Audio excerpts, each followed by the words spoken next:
Friends, आपका स्वागत है हमारे चैनल कॉन्सेप्ट आईक्यू में। फ्रेंड्स, हम कर रहे हैं यूपी पीसीएस के ओल्ड पेपर, प्रीवियस ईयर के पेपर, जो आपको यूपी पीसीएस प्री 2023 के लिए बहुत हेल्पफुल रहेगा। और इससे पहले हमने आपका 2022, 21, 20, 19, 18 ये सभी पेपर हम करा चुके हैं। हमारे चैनल पर जाके आप एक बार देख सकते हैं पेपर को। आइए स्टार्ट करते हैं अपने पहले क्वेश्चन से। वीडियो अच्छे लगे तो लाइक एंड शेयर जरूर करिएगा, सब्सक्राइब। ऋग्वेद में कई परिच्छेदों में प्रयुक्त अघन्य शब्द संदर्भित है। पुजारी के लिए, स्त्री के लिए, गाय के लिए, ब्राह्मण के लिए। तो इसका आंसर है आपका सी। अघन्य शब्द किसके लिए प्रयुक्त होता है? तो गाय के लिए। ऋग्वेद में गाय के लिए अघन्य शब्द यानी न मारने योग्य शब्द का मिलता है। A.L. बॉसम के अनुसार इस शब्द से गाय की आर्थिक महत्ता सूचित होती है, क्योंकि गाय ही विनिमय का माध्यम बनती थी। क्वेश्चन नंबर है सेकंड। निम्नलिखित में से किस शैलकृत गुफा में 11 सिरों के बोधिसत्व का अंकन मिलता है? अजंता, कन्हेरी, एलोरा, कार्ले। तो ये है आपका कन्हेरी। कन्हेरी कहाँ है? तो महाराष्ट्र में है। सालसेती द्वीप यानी सालसेट द्वीप में स्थित कन्हेरी गुफाएं महाराष्ट्र में मुंबई शहर का एक प्रमुख पर्यटन स्थल है। ये गुफाएं संजय गांधी राष्ट्रीय उद्यान परिसर में स्थित हैं। प्राचीन अभिलेखों में कान्हा शैल, कृष्णगिरी, कान्हागिरी के नाम से उल्लिखित कन्हेरी बौद्ध पौधों का प्रमुख केंद्र था। कन्हेरी में एक ही पहाड़ी में सर्वाधिक संख्या 90 में गुफाओं का निर्माण हुआ है। कन्हेरी की गुफाओं का निर्माण 3री शताब्दी ईसा पूर्व के मध्य किया गया था और 11वीं शताब्दी ईस्वी तक इस्तेमाल में रही थी। ये गुफा संख्या जो है 41 में अवलोकितेश्वर का एक रोचक मूर्ति मिलती है, जिसकी 4 भुजाएं हैं और 11 मुख भी हैं। आगे चलते हैं। निम्नलिखित कथनों पर विचार करना है। पश्चिमी गोदावरी जिले के गुंटूपल्ली में प्रारंभिक चैत्य गृह और विहार चट्टानों को काटकर बनाए गए हैं। पूर्वी दक्कन के चैत्य और विहार साधारणतः चट्टानों को काटकर बनाए गए हैं। तो इसको हम देखते हैं यहाँ से। तो इसके आंसर ऐसी दोनों ही कथन आपके सत्य हैं। एक्सप्लेनेशन देखते हैं। पश्चिमी गोदावरी जिले में अवस्थित गुंटूपल्ली में 4वीं शताब्दी ईसा पूर्व में 6ठी शताब्दी ईस्वी तक चैत्य एवं विहारों के निर्माण के साक्ष्य प्राप्त हुए हैं। गुंटूपल्ली के आंध्र अजंता भी कहा जाता है। गुंटूपल्ली को पूर्वी दक्कन के क्षेत्र में आंध्र प्रदेश, महाराष्ट्र, कर्नाटक के पूर्वी भाग इसमें शामिल है, जहाँ चट्टानी को काटकर जो है चैत्य एवं विहार बनाए जाने के साक्ष्य प्राप्त हुए हैं। सूची फर्स्ट को सूची सेकंड से सुमेलित करना है। देखते हैं। आदिनाथ का जो ये तीर्थंकर है, प्रतिमा लक्षण देखना है। आदिनाथ का जो कहते हैं उनके पास प्रतिमा कौन सी थी? तो वृषभ इनसे संबंधित है आदिनाथ से। मल्लीनाथ से जो है आपके क्या संबंधित? तो जल कलश से संबंधित है। पार्श्वनाथ आपके किससे संबंधित है? तो सर्प से संबंधित है। शंभुनाथ आपके अश्व से संबंधित हैं। क्वेश्चन नंबर 5 देखते हैं। बराबर पहाड़ी की गुफाओं के विषय में निम्नलिखित में से कौन सा एक सही नहीं है? तो बराबर पहाड़ी पर 4 गुफाएं हैं। 3 गुफाओं की दीवार पर अशोक के अभिलेख उत्कीर्ण है। ये अभिलेख इन गुफाओं को आजीविका को समर्पित आजीविकाओं जो संप्रदाय था, एक आजीविका संप्रदाय, उससे संबंधित है, समर्पित किया गया है उन्हें। ये अभिलेख ईसा पूर्व 6ठी शताब्दी के हैं, तो ये आपका गलत है। दक्षिण बिहार के गया जिले में स्थित बराबर नामक पहाड़ी पर कुल 4 गुफाएं हैं, जिसमें से 3 गुफाओं की दीवारों पर अशोक के लेख उत्कीर्ण है। अशोक द्वारा आजीवक संप्रदाय के साधुओं के निवास के लिए गुफा दान में दी गई थी। चट्टानों को काटकर बनाई गई इन गुफाओं का कार्यकाल क्या है? तो मौर्य काल की है, 322 से लेकर 185 ईसा पूर्व। इन गुफाओं में उत्कीर्ण अभिलेख जो है 3री ईसा पूर्व शताब्दी से संबंधित है। 6ठी शताब्दी ईसा पूर्व का मत्स्य महाजनपद कहाँ स्थित है? तो ये आपका राजस्थान में है। विराटनगर की राजधानी मत्स्य है आपकी। बौद्ध ग्रंथ अंगुत्तर निकाय और जैन ग्रंथ भगवती सूत्र में 6ठी शताब्दी ईसा पूर्व के 16 महाजनपदों की सूची मिलती है। मत्स्य महाजनपद जो है आधुनिक राजस्थान में स्थित है। क्वेश्चन नंबर है आपका 7। गांधार किससे संबंधित है? तो ये कुषाणों से संबंधित है गांधार। जूनागढ़ अभिलेख आपका रुद्रदामन से संबंधित है और मिलिंद जो है आपका मिनेंडर से संबंधित, तक्षशिला आपका पथिक से संबंधित है। इस तरह से आपका ऑप्शन सी हो गया। गांधार कुषाण जूनागढ़ रुद्रदामन मिलिंद पन्नू आपका मिनेंडर और तक्षशिला लेख आपका पथिक से संबंधित है। अकबर के शासनकाल में दक्कन में निम्न पद्धतियों में से कौन सा भू राजस्व वसूली का प्रचलित आधार था? तो ये आपका हल की संख्या जो थी इससे संबंधित थी।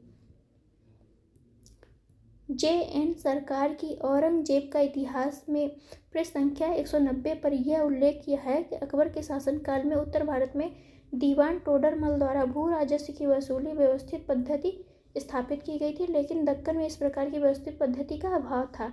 इस दौरान दक्कन के किसान प्रति हल की संख्या के आधार पर राज्य को भू राजस्व भुगतान करते थे। निम्न विदेशी यात्रियों में से किसने जहांगीर के शासनकाल में भारत की यात्रा की? तो इसका आंसर है आपका बी, फ्रांसिस्को पल्सर्ट जो है वो जहांगीर के शासनकाल में यात्रा की थी भारत की। क्वेश्चन नंबर है 10, जौनपुर राज्य का अंतिम शासक कौन था? मोहम्मद शाह, मुबारक शाह, हुसैन शाह, इब्राहिम शाह। तो इसका आंसर है आपका बी, हुसैन शाह था। जौनपुर शहर की स्थापना 15वीं शताब्दी के सुल्तान फिरोज शाह तुगलक ने अपने चचेरे भाई सुल्तान एमबीटी की स्मृति में किया था। सुल्तान मोहम्मद बिन तुगलक का वास्तविक नाम जौना खां था। 1394 ईस्वी में मलिक सरवर ने जौनपुर में जो है स्वतंत्र सरकी राज्यवन की वंश की स्थापना की थी। सरकी शासकों ने लगभग 85 वर्षों तक स्वतंत्रतापूर्व शासन किया, किंतु 1479 में बहलोल लोदी ने इसके अंतिम शासक हुसैन शाह सरकी को पराजित कर जौनपुर को पुनः दिल्ली सल्तनत में मिला लिया था। जौनपुर को पूर्व का सिराज भी कहा जाता है।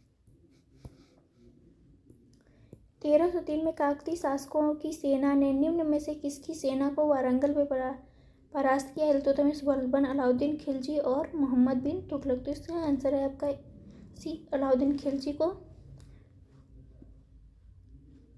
अलाउद्दीन खिलजी के समय सबसे पहला आक्रमण 1303 ईस्वी में तेलंगाना पर किया गया था, परंतु फखरुद्दीन जूना और नसरत खां के भतीजे मलिक छज्जू के नेतृत्व में बंगाल तथा उड़ीसा के मार्ग से यह किया गया था। यह आक्रमण विफल हुआ। काकतीय शासक प्रताप रुद्र देव ने मुसलमानों को परास्त करके अव्यवस्थित रूप से वापस लौटने के लिए बाध्य कर दिया उनको। ब्रिटिश काल में सामान्यतः भारत का व्यापार संतुलन अनुकूल था। धन की निकासी का स्वरूप अप्रतिफलित निर्यात था। तो इसका आंसर है आप ए, कथन और कारण दोनों ही सही हैं, दोनों एक दूसरे की व्याख्या भी करते हैं।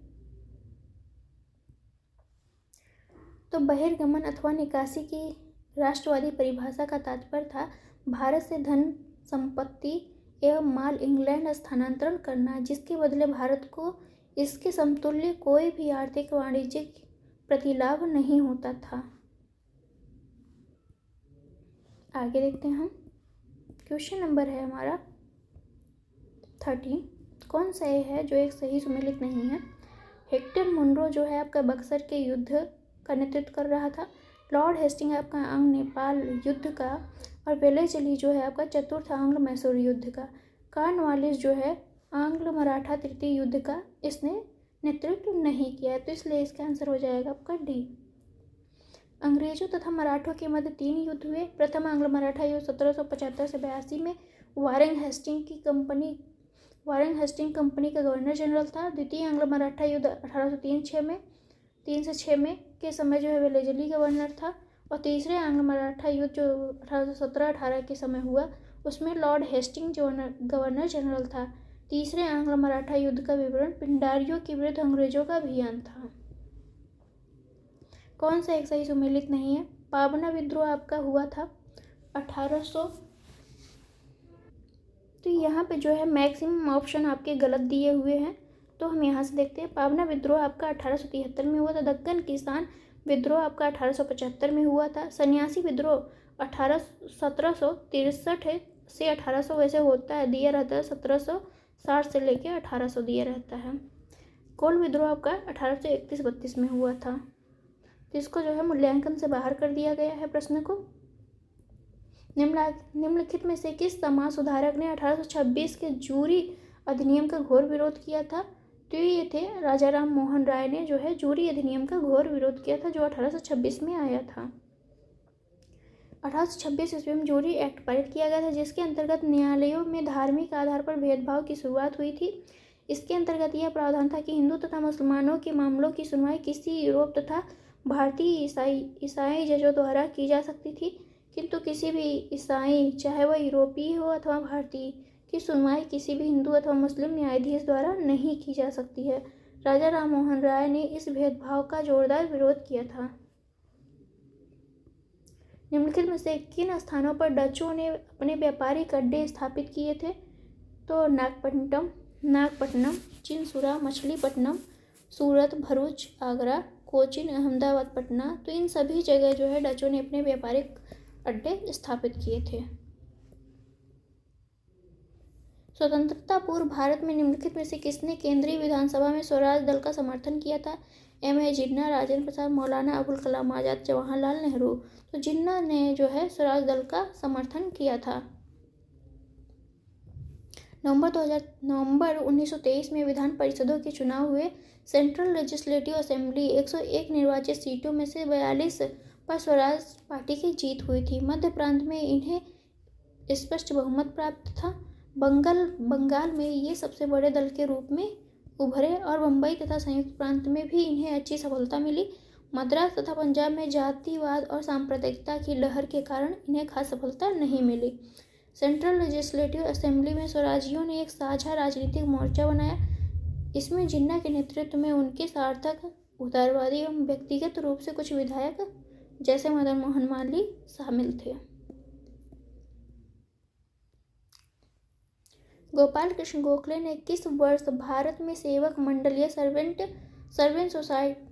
सर्वेंट ऑफ इंडिया सोसाइटी की स्थापना की थी? तो यह थे आपका 1905 में जो है गोपाल कृष्ण गोखले ने सर्वेंट ऑफ इंडिया सोसाइटी की स्थापना की थी। इस मंडल में जो है और कौन कौन थे? इस मंडल में श्रीनिवास शास्त्री, जीव.के. धर, M.N. जोशी, पंडित हृदयनाथ कुंजरू आदि थे। निम्नलिखित में से किस वर्ष बंगाल के मिदनापुर जिले में जातीय सरकार की स्थापना हुई थी? तो ये था आपका 1942 में। 1942 के दौरान जब भारत छोड़ो आंदोलन चल रहा था तो चित्तूर पांडे के नेतृत्व में बलिया में जो है जातीय सरकार की स्थापना, मिदनापुर में बोल रहा है, तो यहाँ पे मिदनापुर में तामलुक लोगों ने किया था, स्थापना की थी सरकार की।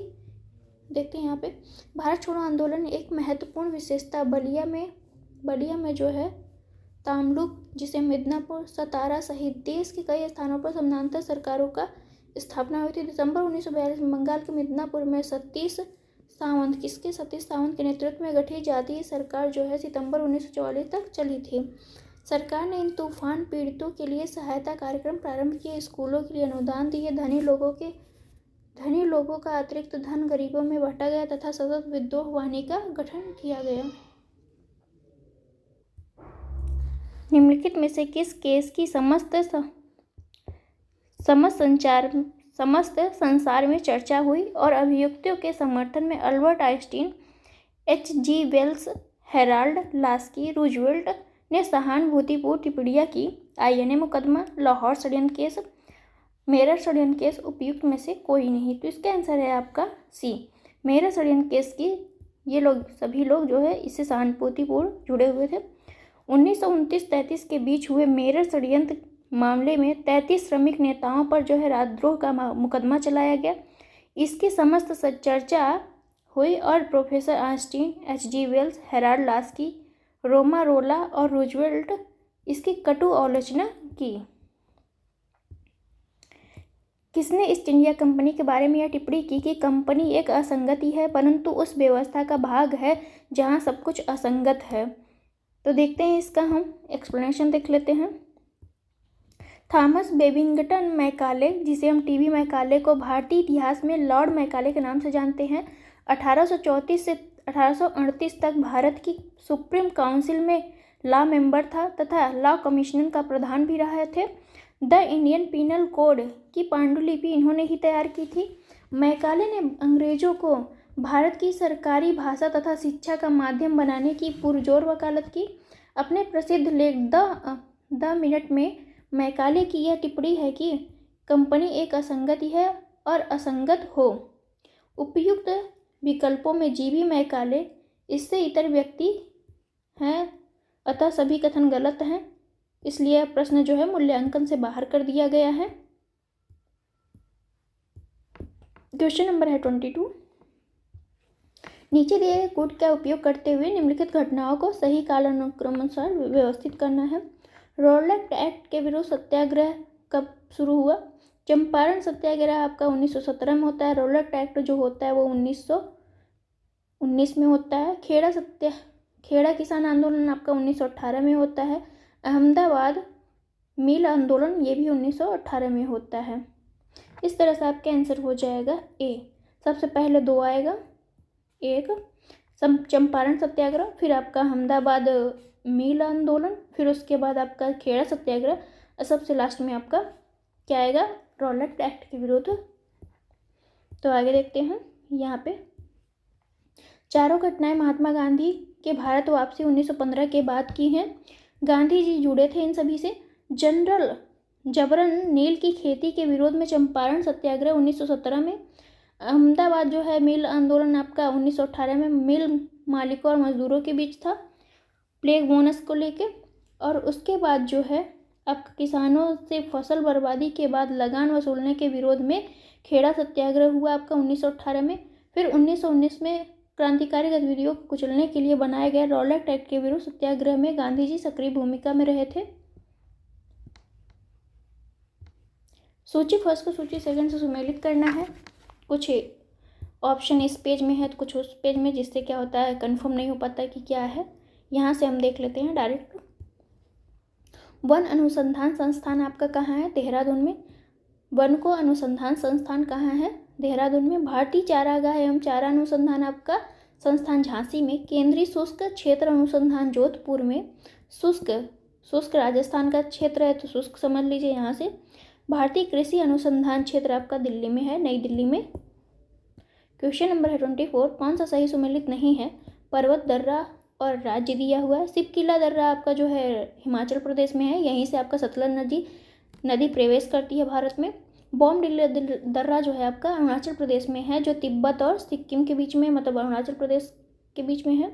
और नाथुला दर्रा आपका कहाँ है? तो ये सिक्किम में है। नाथुला दर्रा आपका कहाँ है? सिक्किम में है नाथुला दर्रा। जोजिला दर्रा आपका जम्मू कश्मीर में है। तो इस तरह से ऑप्शन सी गलत था। सिपकिला दर्रा हिमाचल प्रदेश में है। बोमडिला दर्रा आपका अरुणाचल प्रदेश में है। जोजिला दर्रा आपका जम्मू कश्मीर में है। नाथुला दर्रा आपका सिक्किम में है। यह भारतीय क्षेत्र सिक्किम की राजधानी गंगटोक से 52 किलोमीटर पूर्व में स्थित है, जो चीनी क्षेत्र में तिब्बती पठार की चुंबी घाटी में खुलता है। भारत का सर्वाधिक गहराई वाला बंदरगाह कौन सा है? कांडला, पारादीप, कोचीन, मार्मागोवा। तो यह है आपका सी, पारादीप जो है सर्वाधिक गहराई वाला बंदरगाह है।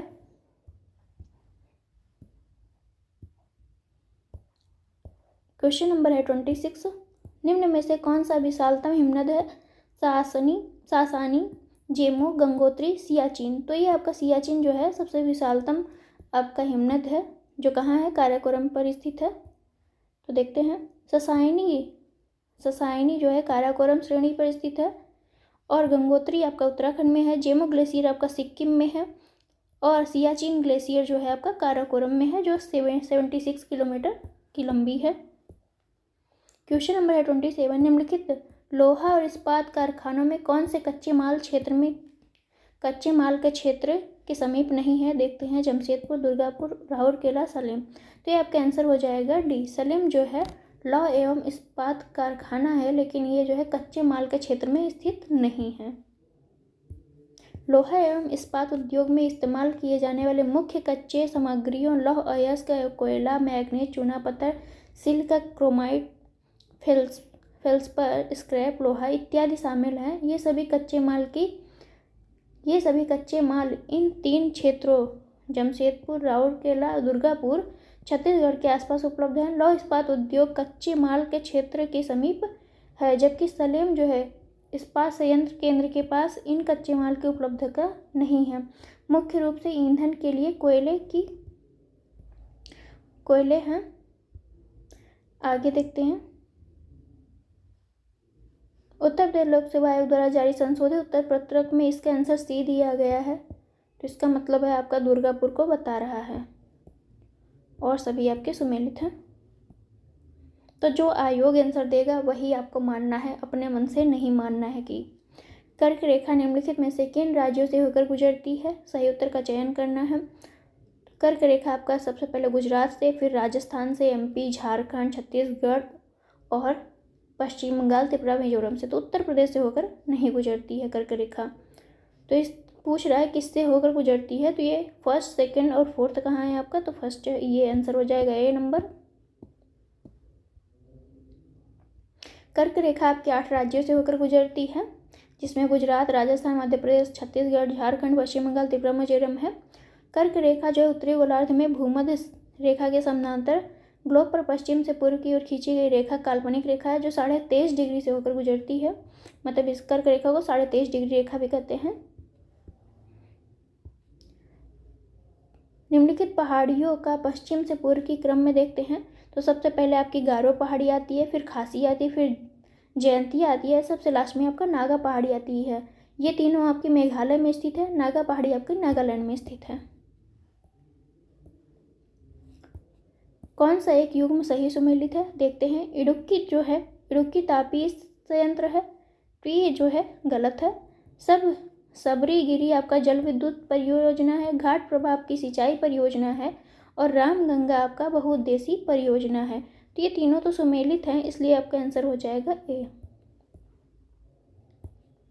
इडुक्की जो है ताप परियोजना नहीं है, जबकि ये जल विद्युत परियोजना है। इडुक्की जो केरल के इडुक्की जिले में, कहाँ है, केरल के इडुक्की जिले में पेरियार नदी पर अवस्थित है।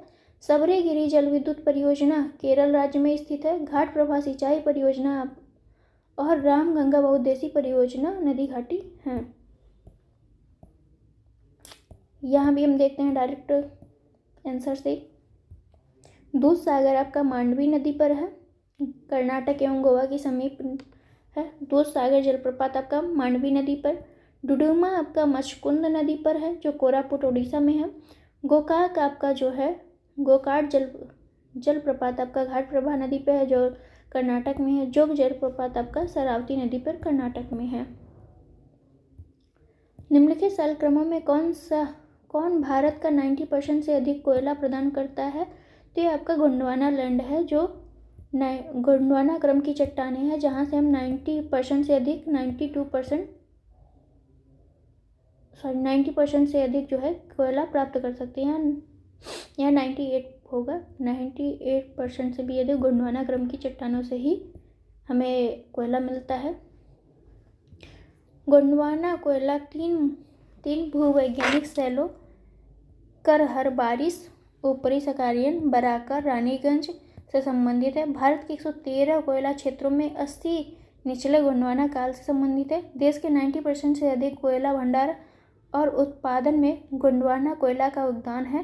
गोंडवाना तंत्र के प्रमुख कोयला क्षेत्र है दामोदर घाटी, सोन नदी घाटी, महानदी, गोदावरी, कान्हन और पेंच घाटी, सतपुड़ा,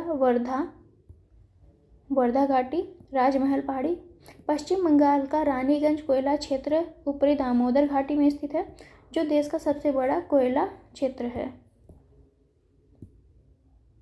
सूची फर्स्ट को सूची सेकंड से सुमेलित करना है, देखते हैं। तो पश्चिमी घाट में आपकी कौन सी स्थानांतरित खेती का क्या नाम है, तो वालतेरे नाम है। दक्षिण पूर्वी राजस्थान में आपका क्या नाम है, उत्तर पूर्वी में हम इसे झूम खेती कहते हैं, और मध्य एवं छत्तीसगढ़ में हम इसे क्या कहते हैं, डाहिया कहते हैं। तो इस तरह से हम देखते हैं पश्चिमी घाट में क्या पाई जाती है, तो पश्चिमी घाट में आपका कुमारी होती है, कुमारी स्थानांतरित कृषि होती है। और मध्य प्रदेश में आपका क्या होता है, मध्य प्रदेश और झारखंड में आपका डाहिया होती है। उत्तर पूर्व भारत में आपका झूम खेती होती है। दक्षिण पूर्वी राजस्थान में आपका वालतेरी होती है। तो इस तरह से आंसर है आपका ए, पश्चिमी घाट कुमारी, दक्षिण पूर्वी राजस्थान वालतेरे, उत्तर पूर्वी भारत झूम कृषि और मध्य प्रदेश में डाहिया। एल्यूमिनियम संयंत्र है और इसको मिलान करना है, देखते हैं कौन सी कहाँ स्थापित है। तो बालको कहाँ है आपकी, तो देखते हैं कोरबा में है बालको, और हिंडाल्को आपकी रेणुकूट में है, जो यूपी में पड़ता है, सोनभद्र के जिले में। और इंडियन एल्यूमिनियम कंपनी आपकी हीराकुंड में है। नालको आपका कोरापुट में है। तो इस तरह से ऑप्शन बी आपका सही है। बाल्को कोरबा में, जो छत्तीसगढ़ में आता है। हिंडाल्को आपका रेणुकूट यूपी में आता है। और Indian aluminium company Hirakud Orissa में। नालको जो है कोरापुट उड़ीसा में। आगे देखते हैं। वर्षा की मात्रा निर्भर करती है हवा के दबाव पर, जल चक्र पर, वायुमंडल में नमी पर, तापक्रम पर। तो इसके आंसर है आपका बी, वायुमंडल में नमी पर। वायुमंडल में नमी वर्षा की मात्रा का निर्धारण करती है। सभी प्रकार की वर्षा की मात्रा यथा बूंदाबांदी, वर्षा, बर्फबारी इत्यादि जो है वायुमंडल की नमी मात्रा में बढ़ोतरी से बढ़ जाती है। अगर वायुमंडल में नमी की मात्रा बढ़ती है तो वर्षा भी बढ़ जाती है। अधोलिखित में से कौन सी शीत धारा नहीं है? कनारी धारा, ओयोशियो धारा, हम्बोल्ट धारा, अग्लुहास धारा। तो इस तरह से आपका आंसर है डी, अग्लुहास धारा जो है ये शीत धारा नहीं है, ये गर्म जल धारा है। क्वेश्चन नंबर है 37। निम्नलिखित में से किसे यूरोप की तेल राजधानी कहा जाता है? बेलफास्ट, लीड्स, एबरडीन और लिवरपूल। तो इसका आंसर है आपका एबरडीन को जो है यूरोप की तेल राजधानी कहते हैं। एबरडीन को प्रायः यूरोप की तेल राजधानी कहते हैं। 20वीं शताब्दी के मध्य उत्तरी सागर में संपूर्ण तेल के निक्षेप की खोज के साथ ही एबरडीन में पेट्रोलियम उद्योग का विकास हुआ है। क्वेश्चन नंबर है आपका 38। किस देश की समूह की सीमा जो है इजराइल से लगी हुई है? तो लेबनान, सीरिया, जॉर्डन, मिस्र जो है ये इजराइल से सीमा साझा करते हैं। इजराइल की स्थलीय सीमा जो है उत्तर में लेबनान, उत्तर पूर्व में सीरिया, पूर्व में जॉर्डन और दक्षिण पश्चिम में आपका मिस्र से मिलती है। निम्नलिखित में से कौन सा सबसे बड़ा पठार है? तो आपका कोलोराडो का पठार जो है वो सबसे बड़ा पठार है।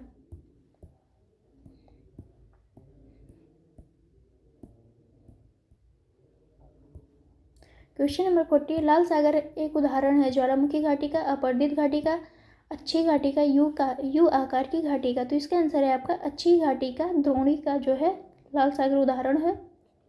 लाल सागर एक अच्छी या एक्सियल थ्रू का उदाहरण है जो अफ्रीका एवं अरब के बीच स्थित है। इस क्षेत्र में चुंबकीय विसंगति का निर्धारण किया गया है। लाल सागर के आसपास वर्ष भर उच्च तापमान रहने के कारण रेगिस्तानी जलवायु वाले देश स्थित हैं।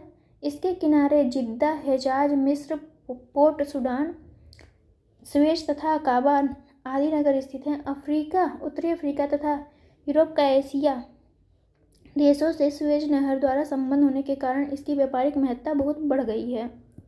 क्वेश्चन नंबर है 41। नगर और नदी दिए हुए हैं, देखते हैं कौन सी नगर कौन सी नदी के किनारे है। तो खार्तूम आपका जो है नील नदी के किनारे है। खार्तूम किस नदी के किनारे है? तो नील नदी के किनारे है।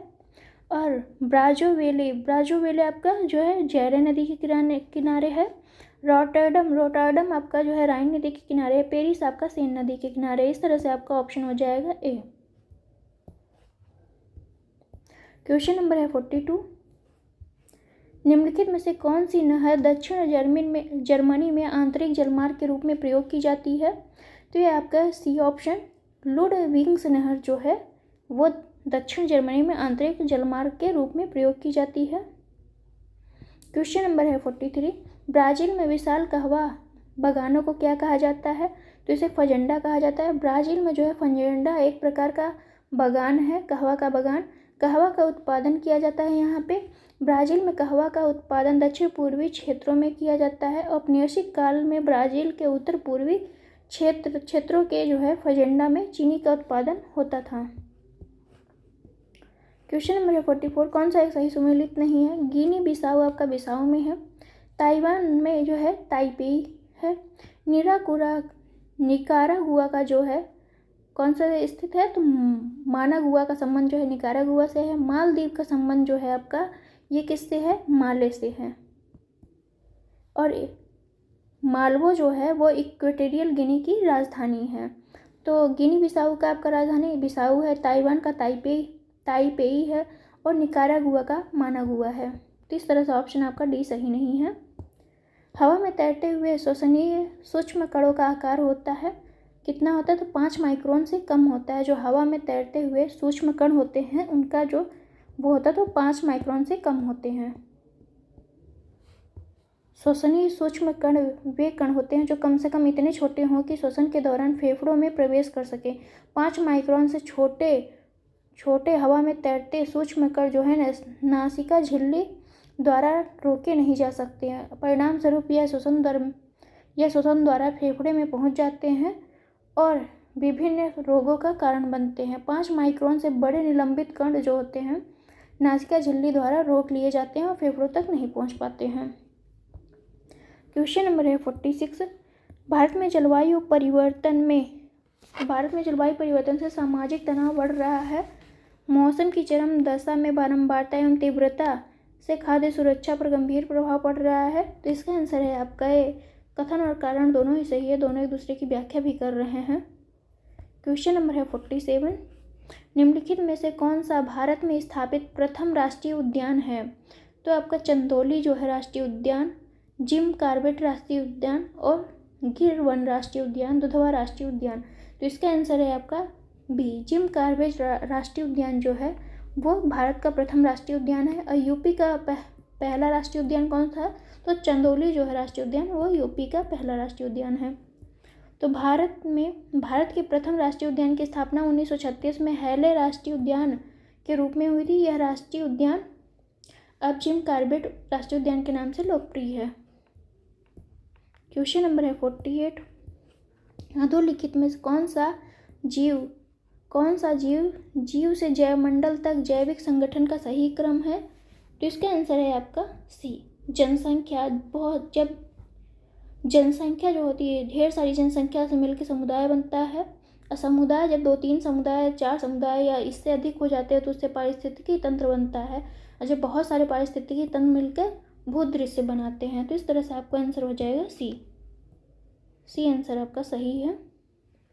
यहाँ आप देखते हैं एक ही जाति के जीवधारियों की संख्या को उनकी जनसंख्या कहा जाता है। 2 या 2 से अधिक जातियों की जनसंख्या मिलकर समुदाय का निर्माण करती है और कई समुदाय मिलकर पारिस्थितिकी तंत्र का निर्माण करते हैं और एक निश्चित भू क्षेत्र में एक या उससे अधिक पारिस्थितिकी तंत्र मिलकर क्या करते हैं? भू क्षेत्र का निर्धारण करते हैं। कौन सा एक सही नहीं है? ग्रीन हाउस गैस और स्रोत देखते हैं।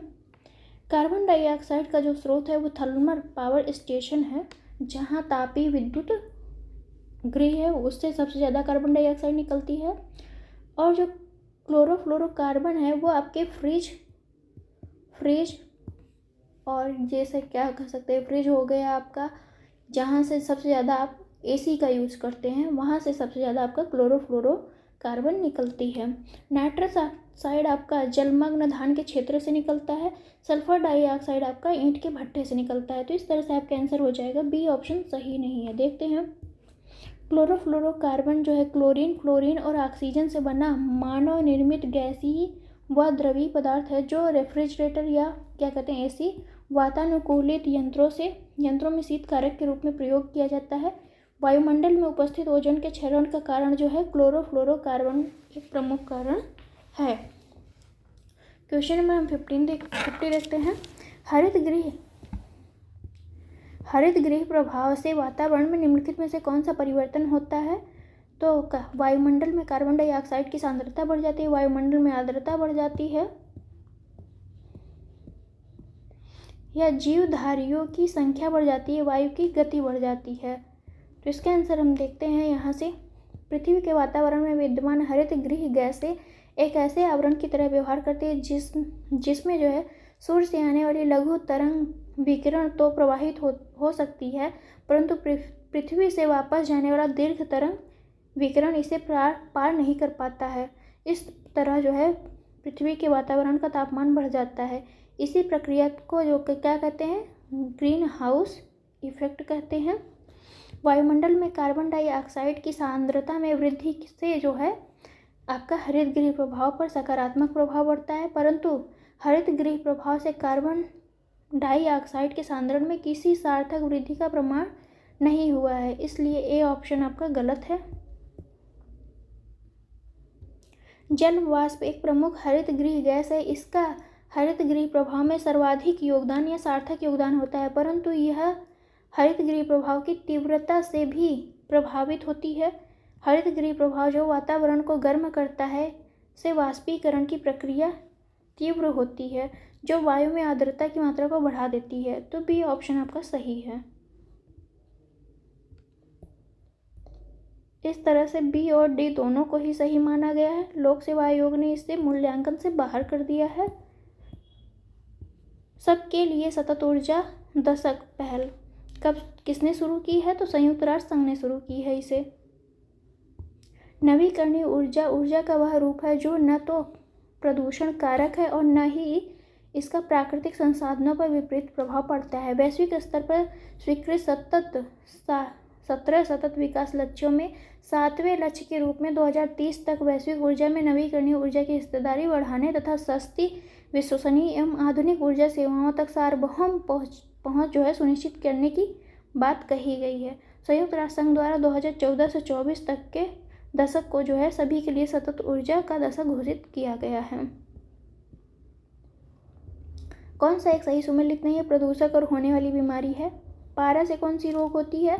तो पारस जो है मिनी माता रोग होता है। कैडमियम से आपका इटाई रोग होता है। नाइट्रेट से आपका ब्लू बेबी सिंड्रोम होता है। फ्लोराइड आयन से जो है अपच नहीं होता है। तो इस तरह से आंसर आपका डी गलत है। देखते हैं, फ्लोराइड आयन की अधिकता से दांतों की बीमारी जिसे हम फ्लोरोसिस कहते हैं होती है। इस बीमारी में दांतों का बाह्य आवरण इनेमल जो है प्रभावित होता है। दांतों में पीलापन आ जाता है। निम्नलिखित में से किसे वायुमंडल के प्राकृतिक संतुलन के लिए कार्बन डाइऑक्साइड की उपयुक्त सांद्रता मानी जाती है?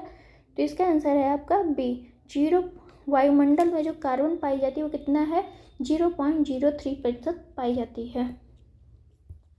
विश्व मौसम विज्ञान संगठन WMO के अनुसार जो है पूर्व औद्योगिक प्री इंडस्ट्रियल युग में कार्बन डाइऑक्साइड की सांद्रता लगभग 278 ppm थी, जिससे वायुमंडल, समुद्र एवं जीवमंडल आदि के भी संतुलन बना रहता था। हालांकि मानवीय गतिविधियों जैसे कि जीवाश्म ईंधन के जलने से यह प्राकृतिक संतुलन बिगड़ गया। वर्तमान में औसत वार्षिक कार्बन डाई सांद्रता कितनी है? 400 ppm 0.04% तक पहुंच चुकी है। कौन सा एक सुमेलित नहीं है? विश्व पर्यावरण दिवस आपका 5 जून को मनाया जाता है। पृथ्वी दिवस आपका 22 अप्रैल को मनाया जाता है। तंबाकू निषेध दिवस आपका 31 मई को, कब? 31 मई को मनाया जाता है। ओजोन दिवस आपका 16 सितंबर को मनाया जाता है। इस तरह से ऑप्शन सी आपका सही नहीं है। विश्व तंबाकू निषेध दिवस जो है 31 मई को मनाया जाता है। इस दिवस का एकमात्र उद्देश्य लोगों को तंबाकू के दुष्प्रभावों के बारे में जागरूक कराना। क्वेश्चन नंबर है 55। जैव विविधता को अधिकतम संकट है। कितनी संकट? किससे? प्राकृतिक निवास एवं वनस्पतियों के विनाश से जैव विविधता को अधिकतम संकट हो रहा है। तो इस तरह से ऑप्शन ए सही है आपका।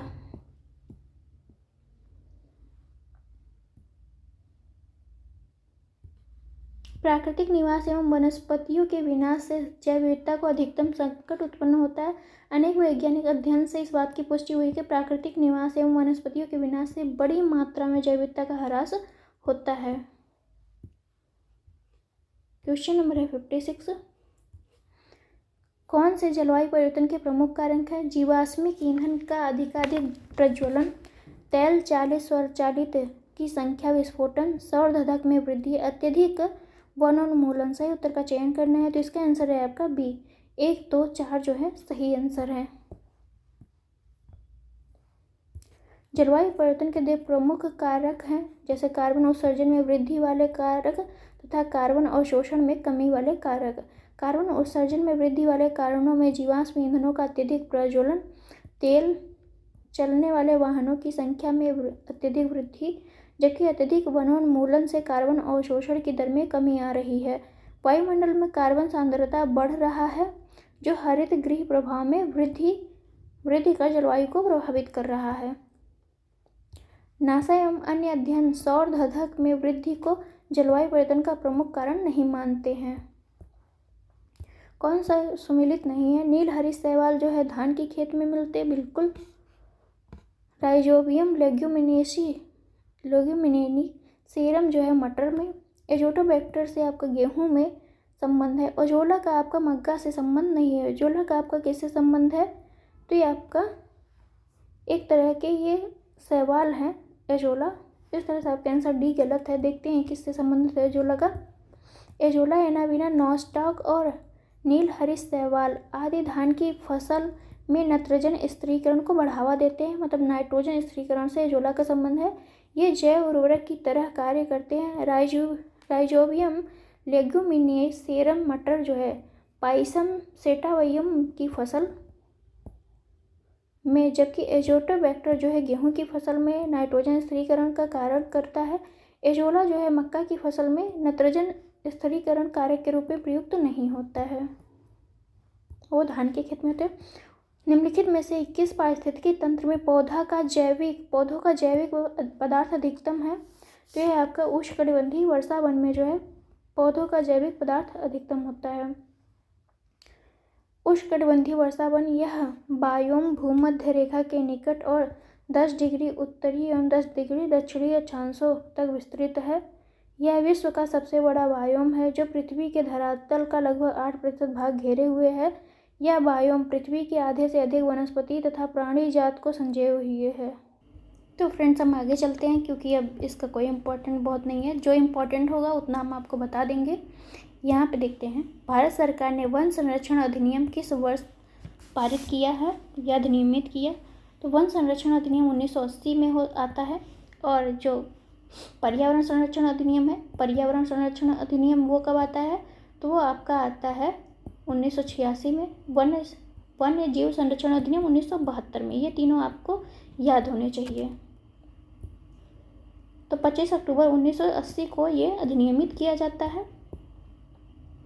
यहाँ से हम नहीं देख पाएंगे इसको, हम डायरेक्ट यहाँ पे देखेंगे। उष्णकटिबंधीय वन उष्णकटिबंधीय वन कौन आता है? तो साइलेंट वैली आपकी उष्णकटिबंधीय वन में आती है। शंकु वृक्ष वन किस में आता है? तो हिमाचल प्रदेश में। कच्छ वनस्पति आपके सुंदरवन में है और पतझड़ वन आपका राजस्थान में है। तो सुंदरवन पश्चिम बंगाल की कच्छ वनस्पति है। पश्चिमी हिमालय जो है पश्चिमी हिमालय उप अल्पाइन शंकु वृक्ष वन नेपाल, भारत, पाकिस्तान में विस्तारित है। भारत में ये उत्तराखंड, हिमाचल प्रदेश, जम्मू कश्मीर में विस्तारित है। साइलेंट वैली जो है सदाबहार उष्णकटिबंधीय वन केरल के पलक्कड़ जिले में विस्तारित है। सूखे पर्णपाती वनों का विस्तार आपका गुजरात, राजस्थान और एमपी में है। रानी झांसी समुद्री राष्ट्रीय पार्क की स्थापना कब हुई थी? तो 1996 में हुई थी। रानी झांसी समुद्री राष्ट्रीय पार्क की स्थापना 1996 में। यह पार्क जो है अंडमान निकोबार द्वीप समूह में स्थित है। निम्नलिखित ईंधनों में से कौन न्यूनतम पर्यावरणीय प्रदूषण उत्पन्न करेगा? तो ये हाइड्रोजन होता है, ये जो बहुत कम पर्यावरण प्रदूषण उत्पन्न करता है। हाइड्रोजन को छोड़कर शेष ईंधन अस्वच्छ ईंधन है जिससे पर्यावरण प्रदूषण उत्पन्न होता है। जैसे इनके दहन से carbon monoxide, carbon dioxide, nitrogen के विविध ऑक्साइड उत्सर्जन होता है जिससे पर्यावरण प्रदूषित होता है। इसके विपरीत हाइड्रोजन के दहन से जल उत्पन्न होता है जो प्रदूषक नहीं होता है। क्वेश्चन नंबर है 63। एक सुरंग में 100 वाट क्षमता वाले 5 क्लब लगातार 20 घंटे तक जलाए जाते हैं। संपूर्ण विद्युत खर्च होगी, तो इसमें जो होगी 10 यूनिट संपूर्ण विद्युत खर्च होगी। एक बल्ब जलने पर कुल विद्युत की खपत कितनी है? 1 किलोवाट घंटा। तो वाट इंटू घंटा अपन 1000 हम करते हैं। तो एक विद्युत बल्ब में कितने वाट? तो 100 इंटू 20 इक्वल टू आपका 1000। तो यहाँ तक 10 यूनिट टोटल आंसर आ गया आपका। देखते हैं, यदि 100 ग्राम चीनी को आधा लीटर पानी में मिलाकर असंतृप्त चीनी का घोल तैयार किया जाता है तो निम्नलिखित में से कौन सी भौतिक राशि नहीं बदलेगी? तो आयतन आपका इसमें नहीं बदलता है। क्वेश्चन नंबर है 65। मोबाइल चार्जर होता है, मोबाइल चार्जर क्या होता है? एक अप चार्ज ट्रांसफ़र होता है। मोबाइल चार्जर एक अप चार्ज ट्रांसफ़र होता है। मोबाइल फ़ोन चार्जर में अप चार्ज या स्टेप डाउन ट्रांसफ़र का प्रयोग किया जाता है। अप चार्ज ट्रांसफ़र वोल्टेज को घटाने का काम करता है। क्वेश्चन नंबर है 66।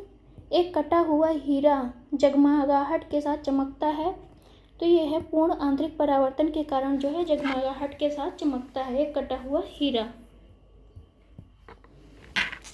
कटा हुआ हीरा जो है पूर्ण आंतरिक परावर्तन के कारण जगमगाहट के साथ चमकता है। हीरे का अपवर्तनांक बहुत अधिक 2.42 होने के कारण इसका क्रांतिक कोण केवल 24 डिग्री होता है। जब विशेष रूप से काटे गए हीरे के अंदर प्रकाश पड़ता है तो हीरे के पृष्ठों पर बार बार पूर्ण आंतरिक परावर्तन होता रहता है। क्वेश्चन नंबर 67, टेलीविजन दर्शक डिश एंटीना प्रयुक्त करते हुए बरसात में उपग्रह सिग्नल नहीं प्राप्त करते हैं। क्यों? क्योंकि एंटीना छोटे होते हैं। वर्षा की बूंदें रेडियो तरंगों की ऊर्जा अवशोषित करती हैं। वर्षा की बूंदें रेडियो तरंगों की ऊर्जा की मूल दिशा को विचलित करती हैं। तो इसका आंसर है डी। तीनों ही कथन आपके सही हैं। बरसात में रेडियो तरंगें वर्षा की बूंदों से टकराकर आंशिक रूप से या तो पूर्णतः ऊष्मीय ऊर्जा में परिवर्तित हो जाती हैं और बूंदों द्वारा अवशोषित कर ली जाती हैं। वर्षा की बूंदें रेडियो तरंगों की ऊर्जा की मूल दिशा को विचलित करने का भी काम करती हैं। अतः इन कारणों से बरसात में उपग्रह सिग्नल प्राप्त करने में कठिनाई होती है। वर्षा के समय रेडियो सिग्नल कमजोर हो जाते हैं जिन्हें छोटे डिश एंटीना ग्रहण नहीं कर पाते हैं। निम्नलिखित में से कौन सा एक पदार्थ प्राकृतिक बहुलक है? तो रेशम आपका प्राकृतिक बहुलक है। ऊन, रेशम, चमड़ा सभी जो है प्राकृतिक बहुलक हैं। यूरिया है। यूरिया क्या है? एक नाइट्रोजन युक्त कार्बनिक यौगिक है यूरिया। यहाँ पे देखते हैं, यूरिया एक कार्बनिक यौगिक है जिसका रासायनिक सूत्र ये होता है, यूरिया में लगभग 46.7% नाइट्रोजन एमाइड के रूप में उपस्थित होता है। कार्बनिक रसायन के क्षेत्र में इसे कार्बामाइड भी कहा जाता है। एलपीजी सिलेंडर के रिसाव से उत्पन्न दुर्गंध निम्नलिखित में से किसके द्वारा होती है? तो ये होता है आपका इथाइल मरकैप्टन के कारण जो होती है। जब गैस निकलने लगती है तो हमें जो बदबू समझ में आती है वो कौन होता है, वो कौन सी रसायन होती है? तो इथाइल मरकैप्टन होती है। तरलीकृत पेट्रोलियम गैस जिसे हम एलपीजी गैस कहते हैं। एलपीजी हाइड्रोकार्बन गैसों का एक ज्वलनशील मिश्रण है जिसे ईंधन के रूप में प्रयोग किया जाता है। एलपीजी जो है ब्यूटेन प्रोपेन का मिश्रण होता है। एलपीजी सामान्यतः एक गंधीय गैसीय उत्पाद है। इसके रिसाव की पहचान हम इसके दुर्गंध पदार्थ जो इथाइल मरकैप्टन है उसके द्वारा करते हैं। निम्नलिखित में से किस जंतु में खुर नहीं पाया जाते? हिरण, जेब्रा, गीदड़, घोड़ा। तो इसका आंसर है आपका बी। गीदड़ में जो है खुर नहीं पाए जाते हैं। गीदड़ को छोड़कर शेष सभी वाले खुर वाले पशु हैं। गीदड़ कुत्ते के परिवार की प्रजाति है। गीदड़ किसकी प्रजाति है? तो कुत्ते की परिवार की प्रजाति है। गीदड़ों का वैज्ञानिक नाम कैनिस अरियस है। गीदड़ों के पैर नाखून युक्त गद्दीदार होते हैं। फलों के मीठे स्वाद का कारण क्या होता है? तो ये फ्रक्टोज होता है। फल क्यों मीठे होते हैं? फ्रक्टोज के कारण होते हैं। फ्रक्टोज को फल शर्करा भी कहा जाता है। इस प्रकार शर्करा मुख्यतः फलों में ही पाई जाती है। फ्रक्टोज एक क्या है? मोनोसैकराइड है। फ्रक्टोज क्या है? मोनोसैकराइड है। कौन सा एक सुमेलित नहीं है? हार्मोन और कार्य देखते हैं। इंसुलिन का कार्य क्या होता है? रक्त शर्करा का नियंत्रण करना। मेलोटिन जो होता है आपका वो निद्रा का नियंत्रण करता है। ऑक्सीटोसिन जो है स्तन ग्रंथि से दूध का निष्करण से संबंधित है। गैस्ट्रिन आपका रक्तचाप का नियमन नहीं करता है। तो इस तरह से आपका ऑप्शन हो गया डी सही नहीं है। यहाँ पे देखते हैं, गैस्ट्रिन एक पेप्टाइड हार्मोन है जो आमाशय की कोशिकाओं द्वारा गैस्ट्रिक अम्ल के सिक्रेशन को उद्दीप्त करता है। स्पष्ट है कि ये युग्म सुमेलित नहीं है। क्वेश्चन नंबर 74, मानव शरीर सेलुलोज के पाचन में अक्षम होता है। तो ये बात सही है कि मानव शरीर जो है सेलुलोज का पाचन नहीं कर पाता है। मानव शरीर में स्टार्च अपघटक एंजाइम डायस्टेट विद्यमान होता है। सही उत्तर का चयन करना है। तो ये दोनों ही आंसर आपके सही हैं लेकिन बस स्पष्टीकरण नहीं कर रहे हैं। यहाँ से देख लेते हैं, मनुष्य के पाचन तंत्र में सेलुलोज को पचाने वाले एंजाइम नहीं पाए जाते हैं परंतु स्टार्च अपघटक एंजाइम जो है डाइजेस्ट जो स्टार्च को माल्टोज में तोड़ता है मनुष्य की लार में पाया जाता है परंतु डायस्टेम की वजह से सेलुलोज का पाचन नहीं होगा।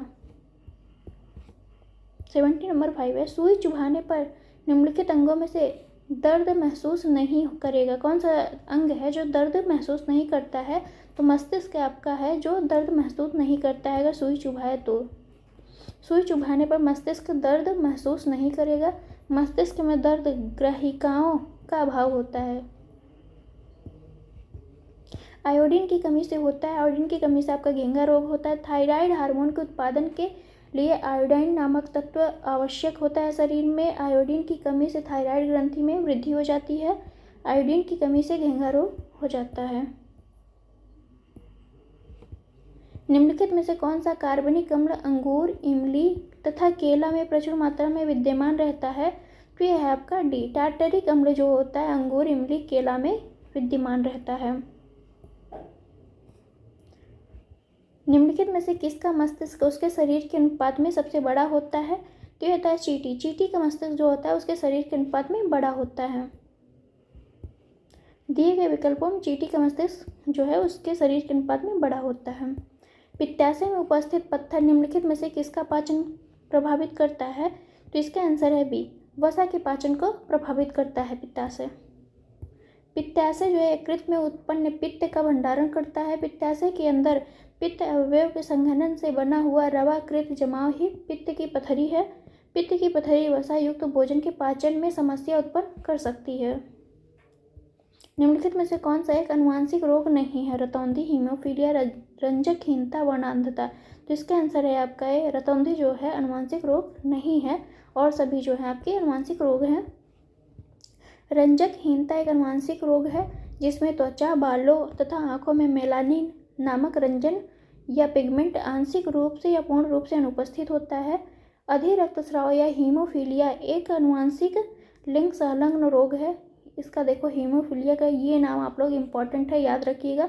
अधिक रक्तस्राव दे दिया तो हम तो समझ ही नहीं पाएंगे फिर ये कह क्या रहा है, तो इसलिए हर हिंदी इंग्लिश दोनों नाम आपको पता होना चाहिए। वर्णांधता जो कलर ब्लाइंडनेस है एक यक्ष लिंग हार्मोन संलग्न वंशागति रोग है। विटामिन ए की कमी से रतौंधी को हम दूर कर सकते हैं विटामिन ए को पूरा करके। कौन सा एक सही सुमेलित नहीं है? विटामिन B2 जो है, B12 जो है प्रति अरक्तता का कारक है।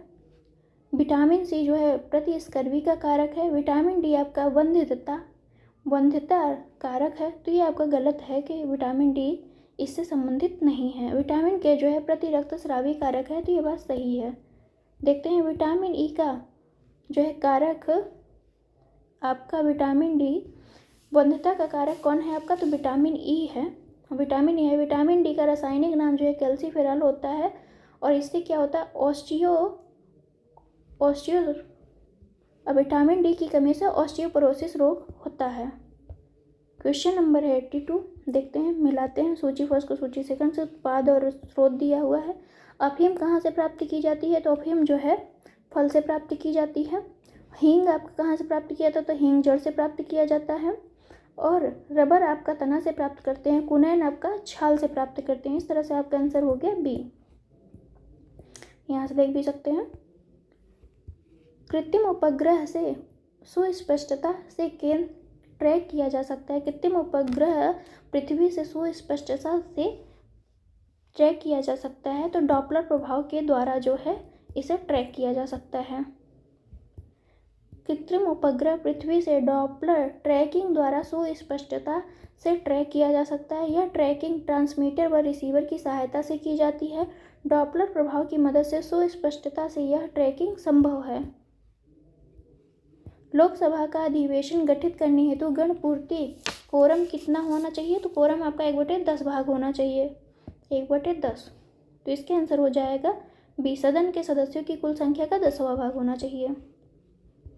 कोरम किसी सभा, संसद, समिति या कार्यकारिणी की बैठक के लिए आगत न्यूनतम आवश्यक सदस्यों की संख्या होती है। इस न्यूनतम आवश्यक संख्या की उपस्थिति के बिना जो है सभा, समिति या विधायिनी के कार्य को वैधानिकता नहीं प्राप्त होती है। भारतीय गणतंत्र की वर्तमान व्यवस्था के अनुसार राज्यसभा या लोकसभा का अधिवेशन गठित करने के लिए गणपूर्ति या कोरम सदन के सदस्यों की कुल संख्या का 10वां भाग होना चाहिए। ये किस में है? तो ये आर्टिकल 100 में कहा गया है ऐसा कि 1/10 भाग होना चाहिए कोरम। क्वेश्चन नंबर है 85। देखते हैं, न्यायिक पुनरीक्षण शक्ति किसमें है? तो आपका ये 38वां संविधान संशोधन के द्वारा मिली थी न्यायिक पुनरीक्षण की शक्ति। और संपत्ति के अधिकार को मौलिक अधिकार से कौन से संविधान संशोधन द्वारा हटाया गया? 44वां संविधान संशोधन 1978 के द्वारा हटा दिया गया है। मताधिकार की आयु जो है 21 वर्ष से घटाकर 18 वर्ष आपके 61वें संविधान संशोधन के द्वारा की गई थी। उद्देशिका में जो है संविधान संशोधन आपके 42वें संविधान संशोधन के द्वारा किया गया। इस तरह से आपका आंसर हो जाएगा सी। यहाँ से देख लेते हैं। न्यायिक पुनरीक्षण की शक्ति 38वें संविधान संशोधन। संपत्ति के अधिकार आपका 44वां संविधान संशोधन। मताधिकार की आयु जो है 61वां संविधान संशोधन 1988। उद्देशिका में जो है 3 शब्द जोड़े गए थे, पंथ निरपेक्ष, अखंडता और समाजवाद, 242वां संविधान संशोधन से जोड़ा गया था। क्वेश्चन नंबर 86 देखते हैं। भारत एवं अमेरिका की राजनीतिक व्यवस्थाओं के बीच निम्नलिखित में से कौन सी विशेषताएं समान है? औसत शक्तियां केंद्र के पास, औसत शक्तियां राज्यों के पास, राष्ट्रपति के पास पॉकेट वीटो की शक्ति, उच्च सदन में कुछ मनोनीत सदस्य। तो इसका आंसर है ए। केवल एक है जो भारत और अमेरिका में दोनों जगह समान है, तो वो है राष्ट्रपति के पास वीटो। इंडिया में जो है औसत शक्तियाँ किसके पास हैं? केंद्र के पास है इंडिया में, जबकि आपका अमेरिका में किसके पास है? तो राज्यों के पास है। तो इस तरह से आपका आंसर हुआ ए। आगे देखते हैं। Question number 87। भारतीय संविधान में राज्यों की संघ की संकल्पना को प्राप्त किया गया है। कहाँ से प्राप्त किया गया? तो ब्रिटिश नॉर्थ अमेरिका अधिनियम से प्राप्त किया गया, मतलब अमेरिका से प्राप्त किया गया है। सॉरी, यहाँ पे गलत हो गया थोड़ा सा। ये जो है राज्यों की संघ, मतलब भारत जो है राज्यों से मिलकर बनेगा, ये किस में कहा गया है, कहाँ से लिया गया है? तो ये कनाडा से लिया गया है। कनाडा को ही हम कहते हैं ब्रिटिश नॉर्थ अमेरिका अधिनियम। तो इस तरह से आपका आंसर सी सही है, लेकिन ये इसका नाम जो है कनाडा है। भारतीय संविधान राज्यों का संघ जो है संकल्पना ब्रिटिश नॉर्थ अमेरिका एक्ट, जिसे कनाडा से प्रेरित है। आगे देखते हैं। Question number 88। भारत में न्यायिक पुनरीक्षण का क्षेत्र सीमित है। भारतीय संविधान में कुछ उधार की वस्तुएं हैं। तो दोनों ही कथन आपके सही हैं, लेकिन दोनों एक दूसरे की व्याख्या नहीं कर रहे हैं। भारत में न्यायिक पुनरीक्षण का क्षेत्र सीमित है। केशवानंद भारती मामले में 1973 के बाद सर्वोच्च न्यायालय द्वारा मूल ढांचे या बेसिक स्ट्रक्चर की अवधारणा प्रस्तुत की गई। इसमें जो है दूसरी ओर भारतीय संविधान में अन्य देशों के संविधानों से विभिन्न प्रावधानों का लिया गया है। देखते हैं हम। निम्नलिखित में से कौन सरकारी आयोग का सदस्य था? B.S. शंकर, के हनुमंताय और S.R. सेन, O.V. अलगेशन। तो इसका आंसर है आपका सी, S.R. सेन और R.S. सरकारिया खुद थे अध्यक्षता में। और 1983 में सरकारी आयोग आया था। इसका गठन किया। जो दूसरे सदस्य थे वो कौन थे? शिवरामन। टोटल 3 सदस्य थे, जिसमें S.R. सरकारिया थे, P. शिवरामन थे और R.S. सेन थे। सूची फर्स्ट को सूची सेकंड से सुमेलित करना है। अब हम यहाँ नहीं हो पाएगा, यहाँ से देखते हैं आपके। तो राज्य और राज्यसभा की सदस्यों की संख्या देखते हैं। गुजरात से जो है टोटल 11 सदस्य आते हैं राज्यसभा में। कर्नाटक से आपके 12, केरल से 9 और उड़ीसा से 10 सदस्य आते हैं। तो उत्तर प्रदेश की कितनी सीटें हैं? तो यूपी जो है 31 सीटें हैं राज्यसभा में। इसे ध्यान से पढ़ लीजिएगा, आप लोग तैयार करके जाइएगा इसके बारे में। चुनाव की घोषणा होते ही राजनीतिक दलों को आदर्श आचार संहिता का पालन करना होता है। आदर्श आचार संहिता संसद ने अधिनियमित किया था। सही उत्तर का चयन करना है। तो इसका आंसर है आपका सी। ए तो सही है, लेकिन आर सही है। इसे संसद नहीं, चुनाव आयोग तैयार करता है। कौन करता है? चुनाव आयोग। यहाँ पे देखते हैं राज्यसभा का सर्वप्रथम गठन किस वर्ष हुआ था? तो 1952 में है सर्वप्रथम राज्यसभा का गठन हुआ था। भारतीय संसद 2 सदनों राज्यसभा और लोकसभा तथा राष्ट्रपति से मिलकर बनती है संसद। राज्यसभा जो है उच्च सदन, लोकसभा निम्न सदन कहलाता है। राज्यसभा एक स्थायी सदन है। इसके सदस्यों की संख्या 250 से अधिक नहीं हो सकती। यह विघटन के अधीन नहीं है, मतलब इसका विघटन नहीं किया जा सकता। इसके 1/3 सदस्य प्रत्येक 2 वर्ष पर सेवानिवृत्त होते हैं। और इसका गठन जो है 3 अप्रैल 1952 को हुआ था। पहली बैठक जो है 13 मई 1952 को हुई थी। निम्नलिखित में से कौन अंतर्राज्यीय परिषद का गठन करने के लिए अधिकृत है? तो इसका आंसर है आपका बी। राष्ट्रपति जो है अंतर्राज्यीय परिषद का गठन करता है आर्टिकल 263 के अनुसार। यहाँ पे देख सकते हैं आर्टिकल 263 के अनुसार जो है राष्ट्रपति इसका गठन करेगा। और सरकारी आयोग की सिफारिश पे अंतर्राज्यीय परिषद को लाया गया है। 28 मई 1990 को राष्ट्रपति के आदेश के तहत अंतर्राज्यीय परिषद का गठन पहली बार किया गया था। इसके अध्यक्ष प्रधानमंत्री होंगे। सदस्य जो है सभी राज्यों के मुख्यमंत्री होंगे। और भी है तो इसको हम देखते हैं 94 नंबर, सही सुमेलित नहीं है। नीति अनुमोदन बजट की मांग को घटाकर 1 रुपया करना होता है। नीति अनुमोदन क्या होता है? तो बजट की मांग को घटाकर 1 रुपया करना होता है। मितव्ययिता प्रस्ताव किसे कहते हैं? जो बजट की मांग से एक निर्दिष्ट राशि जो है घटा दी जाए उसे क्या कहते हैं? मितव्ययिता प्रस्ताव कहते हैं। सांकेतिक प्रस्ताव जिसे कहते हैं वो बजट की मांग में से 100 रुपया मतलब 100 रुपये को कम कर देना ही सांकेतिक प्रस्ताव होता है। लेखानुदान जो होता है बजट मांगों को पूर्ण रूप से वित्तीय वर्ष के लिए पारित करना, ये लेखानुदान का काम नहीं है, इसलिए ये आपका आंसर गलत है। आगे देखते हैं बजट प्रस्तुतिकरण एवं बजट मांगों के सदन से पारित होने के मध्य के समय प्रशासनिक व्यय को पूरा करने के लिए लेखानुदान की मांग की जाती है। अन्य शब्दों में यह बजट पारित होने से पहले प्रशासनिक व्यय हेतु आवश्यकता की पूर्ति के लिए एक अग्रिम मांग है। बजट का जो है किसमें कहा गया है कि बजट की बात किसमें की गई? तो आर्टिकल 112 में वार्षिक वित्तीय विवरण की बात की गई है। संविधान में जो है आपका बजट शब्द का उल्लेख नहीं है, वार्षिक वित्तीय विवरण का उल्लेख है। भारतीय संविधान की तृतीय अनुसूची निम्न में से किससे उपबंधित है? देखते हैं। संघ के मंत्री के लिए पद की शपथ, उच्चतम न्यायालय के मुख्य न्यायाधीश द्वारा ली जाने वाली प्रारूप का शपथ, भारत के राष्ट्रपति के लिए पद की शपथ और संसद के सदस्य द्वारा ली जाने वाली शपथ। तो इस तरह से आपका आंसर हो जाएगा सी ऑप्शन आपका सही है। राष्ट्रपति जो है इसके तहत नहीं आता, तीसरी अनुसूची के तहत। यहाँ पे देख सकते हैं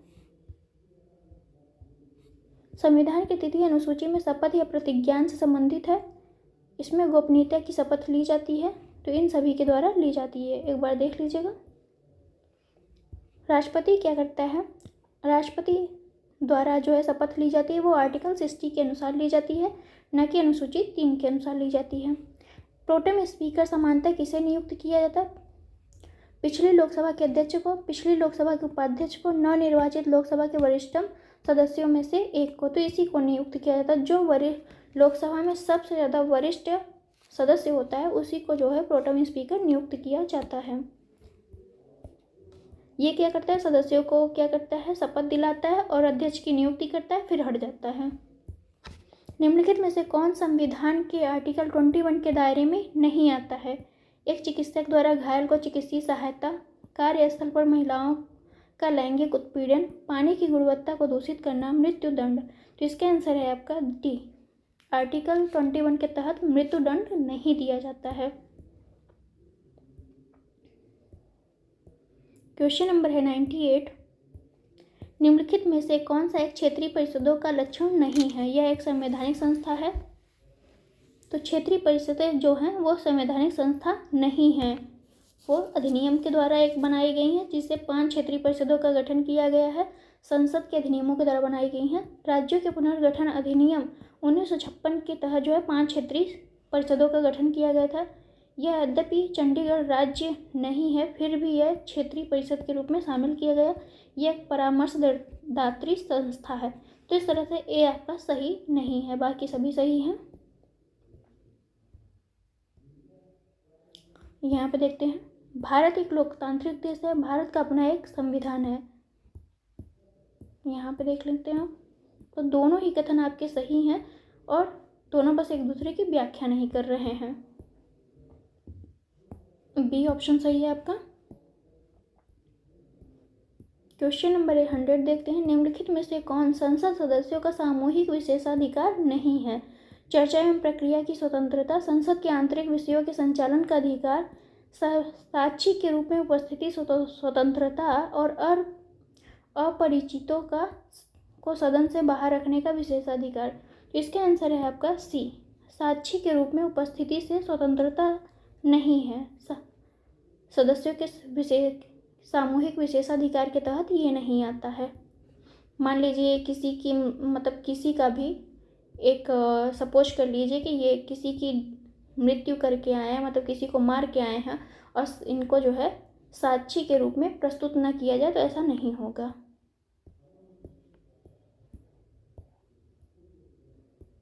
क्वेश्चन नंबर 101 देखते हैं। निम्नलिखित कथनों पर विचार कीजिए। नीचे दिए गए कूट का राज्यपाल को उच्च न्यायालय के न्यायाधीश की नियुक्ति का अधिकार नहीं है। वह विधानमंडल का हिस्सा नहीं है, तो ये गलत बात है।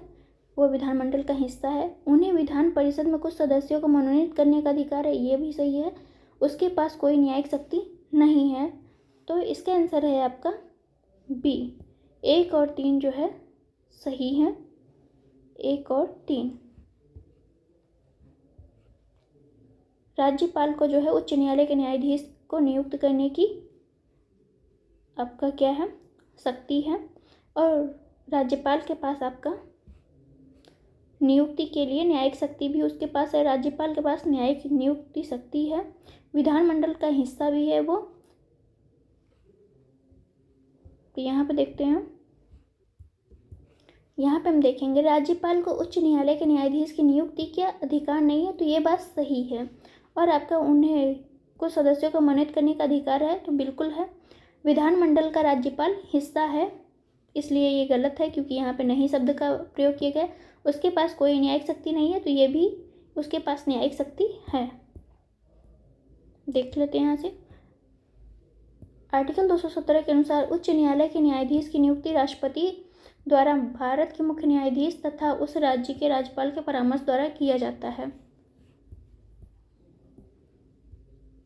राज्यसभा द्वारा संविधान के आर्टिकल 249 के अंतर्गत पारित संकल्प जिसके द्वारा संसद को राज्य सूची के विषय पर राष्ट्रीय हित में विधि निर्मित करने का अधिकार दिया गया है, प्रवृत्त होगा, तो ये आपका सी होगा। 1 वर्ष से अधिक के लिए ये प्रवृत्त नहीं होगा। अगर आपको 1 वर्ष से अधिक करना है तो फिर से अनुमोदन करके उसे बढ़ाना पड़ता है। भारतीय संविधान के आर्टिकल 249 के अधीन राज्य सूची में निहित विषय के संबंध में राष्ट्रीय हित में विधि बनाने की संसद की शक्ति प्रावधानित है।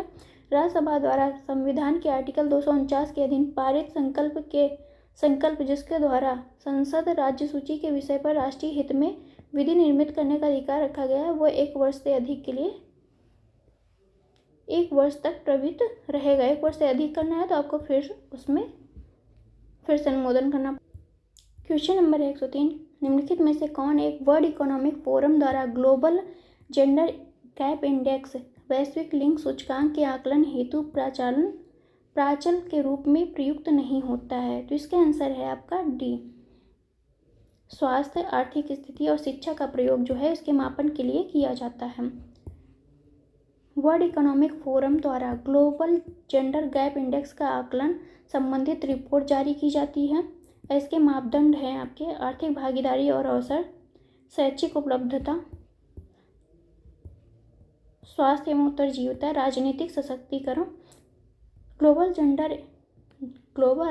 जेंडर गैप इंडेक्स 2018 में 149 देशों में भारत का स्थान 108 था। अब आप याद करिए 2022 या 2023 में जो ग्लोबल जेंडर गैप इंडेक्स है उसमें इंडिया का क्या है पोजीशन।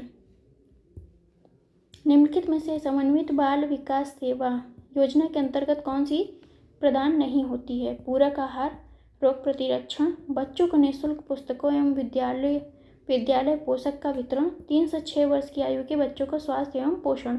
तो इसको हम देखेंगे डिटेल के माध्यम से कि आयोग इसका आंसर क्या मान रहा है। आयोग जो है सी इसका आंसर मान रहा है। समन्वित बाल विकास सेवा जो 1975 में लागू हुई थी, जिसके अंतर्गत 0 से लेकर 6 आयु वर्ग के बच्चों को पोषण और स्वास्थ्य, यहाँ पे 3 दिया हुआ था, यहाँ पे 0 से लेकर 6 वर्ष के बच्चों के पोषण और स्वास्थ्य की देखभाल की जाती है। इसके अंतर्गत 6 सेवाएं दी गई हैं: अनुपूरक पोषण, प्रतिरक्षण, स्वास्थ्य जांच, संदर्भ सेवाएं, स्कूली शिक्षा से पूर्व अनौपचारिक शिक्षा, पोषण व स्वास्थ्य संबंधी शिक्षा। तो इस तरह से आयोग ने इसका आंसर सी माना है। क्वेश्चन नंबर 105, कौन सा एक सही सुमेलित नहीं है? योजना और उद्देश्य हैं, देखते हैं। उदय योजना आपका विद्युत वितरण करने वाली कंपनियों के वित्त पोषण से संबंधित है। हृदय योजना आपका विरासत वाले शहरों स्थल का संरक्षण एवं पुनर्जीवन से संबंधित है। अमृत योजना शहरों में मूलभूत संरचना से सुधार से संबंधित है। स्वच्छ भारत मिशन योजना आपके शुद्ध पेयजल से संबंधित नहीं है। तो इस तरह से आपका आंसर डी सही है। 2 अक्टूबर 2014 को मोदी जी द्वारा स्वच्छ भारत मिशन का उद्देश्य क्या था? 2019 में महात्मा गांधी की 150वीं जयंती तक स्वच्छ भारत की स्थिति को प्राप्त करना। क्वेश्चन नंबर 106, निम्न योजनाओं पर विचार कीजिए और उन्हें आरंभ होने के कालक्रमानुसार व्यवस्थित कीजिए। तो प्रधानमंत्री जनधन योजना कब आई थी? देखते हैं। तो ये आपका आई थी 28 अगस्त 2014 को आई थी प्रधानमंत्री जनधन योजना। और digital gender Atlas for advancing girls education in India जो आई थी योजना आपका 2015 में आई थी। मुद्रा बैंक की योजना आपका 15 में आई है, 2015 में। प्रधानमंत्री सुरक्षा बीमा योजना ये भी आपका 2015 में आई है। तो इस तरह से आपको महीना भी याद होना चाहिए, तब जाके आप एलिमिनेट कर पाएंगे। तो इसका आंसर हो जाएगा आपका ए आपका ऑप्शन सही है। यहाँ से देख लीजिए। यहाँ पे हम देखते हैं क्वेश्चन नंबर 107, बुलक कैपिटलिस्ट या बैल पूंजीपति किसे कहा जाता है? गरीब किसानों को, धनाढ़ किसानों को, उन किसानों को जिनके पास कुछ साधन तो हैं पर धनाढ़ नहीं है। तो इसका आंसर है आपका सी, बुलक कैपिटलिस्ट हम इन्हें कहते हैं जिनके पास कुछ साधन है लेकिन वो अमीर नहीं है, उन्हें हम कहते हैं बुलक कैपिटलिस्ट। क्वेश्चन नंबर है 108,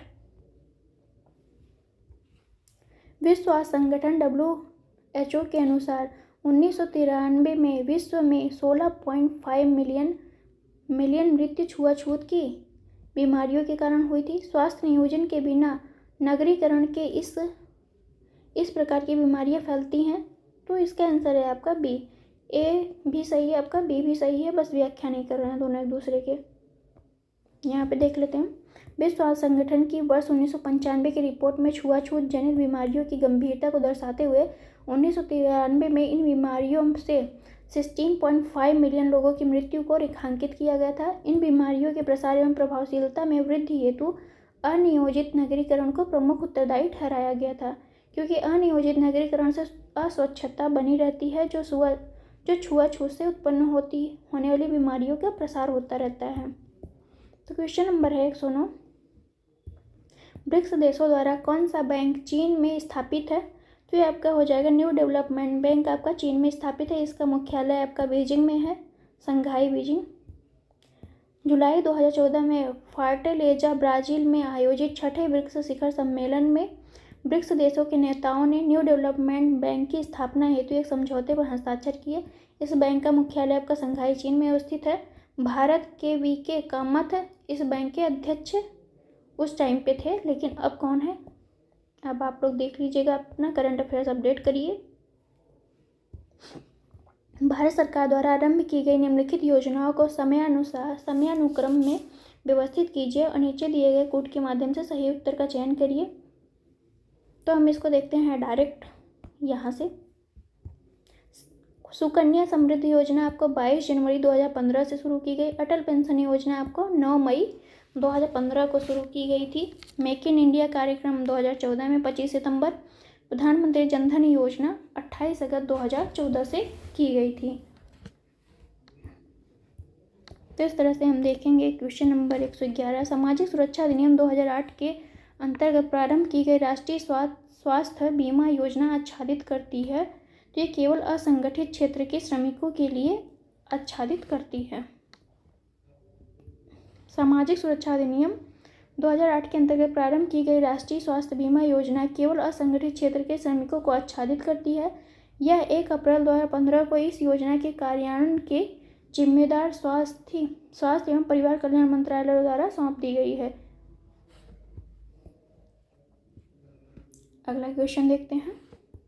11वीं योजना के दौरान शिशु मृत्यु दर को कम करने का लक्ष्य था। कितना कम करने का लक्ष्य था? तो 28% 1000 लाइव बर्थ में कम करने का लक्ष्य रखा गया था। 11वीं योजना के दौरान शिशु मृत्यु दर को जो है कम करके 28 प्रति 1000 जीवित जन्मों पर कम करने का लक्ष्य था। प्रतिशत में इसे प्रति वर्ष 15% तक कम करने की आवश्यकता जताई गई थी। 12वीं पंचवर्षीय योजना की अवधि में जो है IMR को प्रत्येक वर्ष जो है 12% तक कम करने का लक्ष्य रखा गया था। प्रति 1000 संदर्भ में 12वीं पंचवर्षीय योजना में IMR को 25 प्रति 1000 जीवित जन्मों पर रखा गया था। भारत सरकार द्वारा अनुमोदित सक्षम परियोजना संबंधित है, तो इसका आंसर है आपका सी, नवीन अप्रत्यक्ष नेटवर्क से संबंधित है। स्टार्टअप्स की विशेष आवश्यकताओं को पूरा किया जाता है दूत निवेशकों के माध्यम से, जोखिम युक्त पूंजी से, भीड़ वित्त पोषण के माध्यम से, उपरोक्त सभी। तो इसका आंसर है आपका डी, स्टार्टअप की आवश्यक विशेषताएं इन सभी से पूरा की जाती हैं। स्टार्टअप्स की विशेषताओं को दूत निवेशकों, जोखिम युक्त पूंजी, भीड़ वित्त पोषण के माध्यम से पूरा किया जाता है। इन्हें वित्त पोषण के क्षेत्र में नई पीढ़ी के स्रोत का दर्जा दिया गया है। नगरीकरण देखते हैं, जनसंख्या एवं नगरीकरण। निम्नलिखित में से कौन एक राज्य आर्थिक दृष्टि से सबसे ऊपर किंतु लिंगानुपात के आधार पर सबसे नीचे है? तो इसका है आपका हरियाणा। 2011 की जनगणना के अनुसार निम्नलिखित राज्यों में किसमें अनुसूचित जनजातियों की जनसंख्या का प्रतिशत उसके कुल जनसंख्या के प्रतिशत के हिसाब से न्यूनतम है? तो ये है आपका यूपी। यूपी में जो है अनुसूचित जनजातियों की संख्या बहुत कम पाई जाती है 2011 की जनगणना के अनुसार। आप लोग जनगणना जरूर पढ़ के जाइएगा तैयार करके। 2011 की जनगणना के अनुसार निम्न में से किस राज्य में जनसंख्या में कमी आई है? तो ये है आपका नागालैंड में कमी आई है। राज्य विशेष है। देखते हैं कौन सा सामान कहाँ से मिलता है, उद्योग और केंद्र कहाँ है। तो खेल का सामान आपका जो है मेरठ से मिलता है। दिया सलाई का उद्योग जो है कहाँ है? तो ये हो जाएगा आपका बरेली में। पीतल का सामान आपका मुरादाबाद में है। पीतल का सामान कहाँ है? मुरादाबाद में। और लकड़ी पर नक्काशी कहाँ से होती है? तो सहारनपुर में होती है। तो इस तरह से आपका आंसर हो जाएगा बी, ऑप्शन सही है। ये सब याद कर लीजिएगा, बहुत इंपॉर्टेंट होते हैं। उत्तर प्रदेश में कितने कृषि जलवायु क्षेत्र पाए जाते हैं? तो टोटल 9 पाए जाते हैं। उत्तर प्रदेश में 9 कृषि जलवायु क्षेत्र पाए जाते हैं। ये है तराई, पश्चिमी मैदान, मध्य पश्चिमी मैदान, दक्षिणी पश्चिमी अर्धशुष्क मैदान, मध्य मैदान, बुंदेलखंड, उत्तर पूर्वी मैदान और विंध्य की पहाड़ी क्षेत्र। इस तरह से कृषि क्षेत्र को 9 भागों में बांटा गया है यूपी में। भारत सरकार द्वारा प्रारंभ की गई स्वदेश दर्शन योजना निम्नलिखित में से किस पर्यटन चक्र का विकास सम्मिलित नहीं है? इसमें तो इसमें है आपका विरासत चक्र, रामायण चक्र, तटीय चक्र है लेकिन सूफी चक्र नहीं है।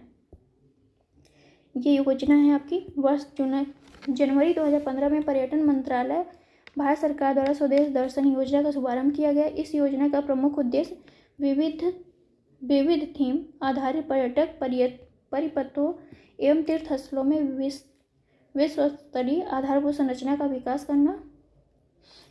थीम कितनी थी इसका? 13 परिपथों की पहचान की गई है इसमें। ये सभी हैं आपका 13 परिपथ जो इम्पोर्टेंट नहीं है। 1 अप्रैल 2017 से प्रभावी उत्तर प्रदेश में अकुशल श्रमिक की न्यूनतम मजदूरी निश्चित की गई थी। तो ये थी आपकी 7400 प्रति माह जो है अकुशल श्रमिक की न्यूनतम मजदूरी कितनी तय की गई थी? तो 7400 रुपये।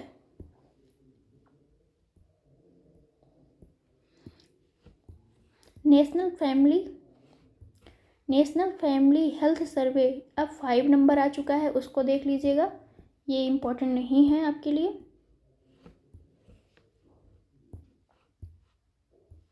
ऊर्जा गंगा परियोजना के निम्नलिखित में से कौन सा कथन सही है?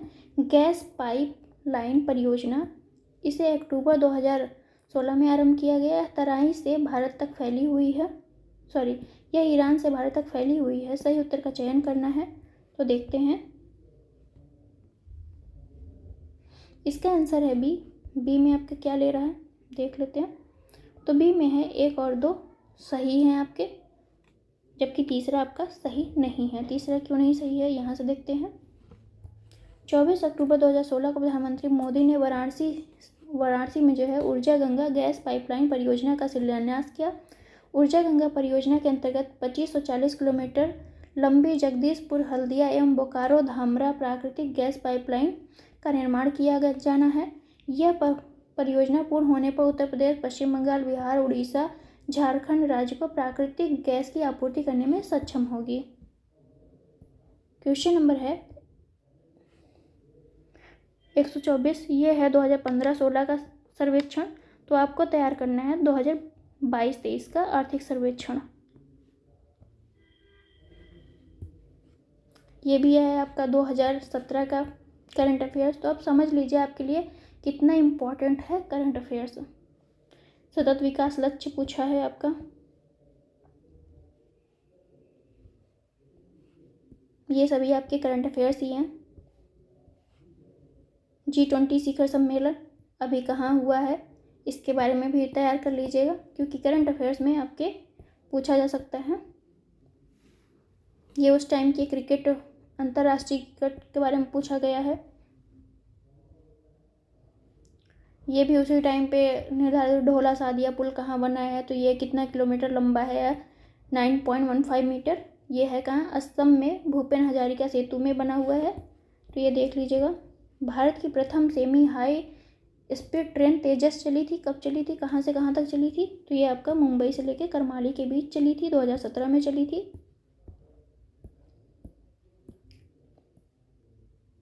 ये भी उस टाइम का 2017 का करंट अफेयर्स है। 9वें ब्रिक्स शिखर सम्मेलन, ये भी आपका करंट अफेयर्स है। ये सभी आपके करंट अफेयर्स चल रहे हैं। पढ़ने को पढ़ लेंगे लेकिन इसका कोई मतलब नहीं निकलेगा। आपको करंट अफेयर्स तैयार करना है अभी, क्या नाम है, 2022 का, 23 का, लेकिन आप 2017 का करंट अफेयर्स पढ़ के क्या करेंगे। किस राज्य में जापानी इंसेफेलाइटिस अनुसंधान केंद्र स्थापित किया गया, तो ये उत्तर प्रदेश में स्थापित किया गया। इस तरह से आंसर आपका बी हो गया। जो इम्पोर्टेंट होगा उसे हम पढ़ा देंगे। ये सभी आपको उस टाइम के करंट अफेयर्स हैं।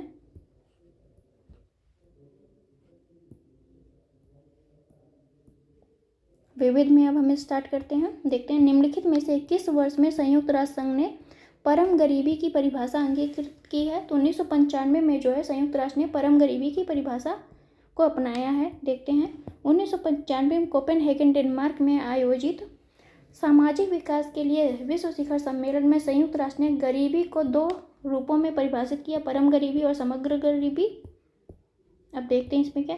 मूलभूत मानवीय आवश्यकताओं जैसे भोजन, सुरक्षित पेयजल, स्वच्छता सुविधाएं, स्वास्थ्य, आवास और शिक्षा, सूचना तक पहुंच से गंभीर रूप से वंचित लोगों को परम गरीबी के रूप में देखा गया है। यूनेस्को के तत्वाधान में सामाजिक विकास पर प्रथम विश्व शिखर सम्मेलन कहाँ पर आयोजित किया है, तो ये कोपेनहेगन में 6 मार्च से लेके 12 मार्च 1995 के मध्य कोपेनहेगन डेनमार्क में सामाजिक विकास पर प्रथम विश्व शिखर सम्मेलन आयोजित किया गया था। भोपाल गैस दुर्घटना का कारण क्या था, तो ये आपका था मिथाइल आइसोसाइनाइड का रिसाव, इसीलिए भोपाल गैस त्रासदी ज़्यादा इम्पोर्टेंट है। 3 दिसंबर 1984 को भोर में जो है भोपाल मध्य प्रदेश में स्थित यूनियन कार्बाइड प्लांट से जो है मिथाइल आइसोसाइनाइड नामक जहरीली गैस के रिसाव से व्यापक जनहानि हुई। इस तरह से आपका क्वेश्चन कंप्लीट हो गया है 150 पूरे। अब हम मिलेंगे आपसे नेक्स्ट वीडियो में।